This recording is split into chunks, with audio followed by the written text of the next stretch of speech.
Sir हे आमच्या रवली विद्यापीठातली जी कृषी एकता मंच ही संघटना आहे त्याचे संस्थापक अध्यक्ष आहेत. 1993 ला त्यांनी तिथं त्या संघटनेची मुहूर्तमेढ ठेवली.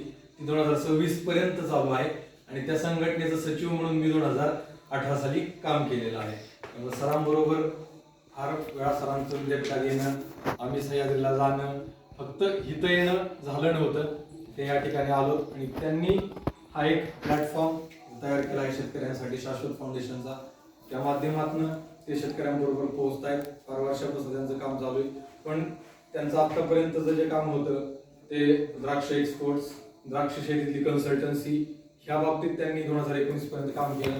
त्यानंतर शाश्वत फाउंडेशन थ्रू शेतकऱ्यांची उन्नती कशी होईल, मॅडमने आपल्याला ते पूर्ण सगळं समजून सांगितलं. त्याचं काम त्यांनी सुरू केलं आहे. मी प्रथमतः मंगेश भास्कर सरांचे आणि कांबळे सरांचे आभार मानतो की त्यांनी हा प्लॅटफॉर्म तयार केला. आणि आज आपल्याला याला उशीर झाला.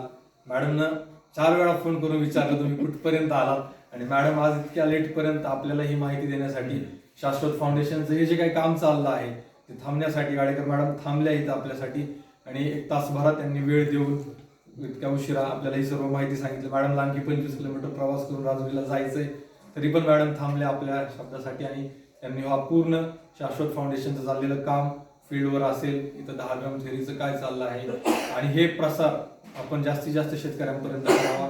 आणि मी मॅडम आमच्या सर्वांच्या वतीने ग्वाही देतो की तुम्ही जो काही 1 तासाचा वेळ दिला तो वेळ आम्ही नक्कीच हे करू आणि जास्तीत जास्त शेतकऱ्यांपर्यंत हे तंत्र पोहोचू आणि ह्या चळवळीत आम्ही सर्व सहभागी होऊ.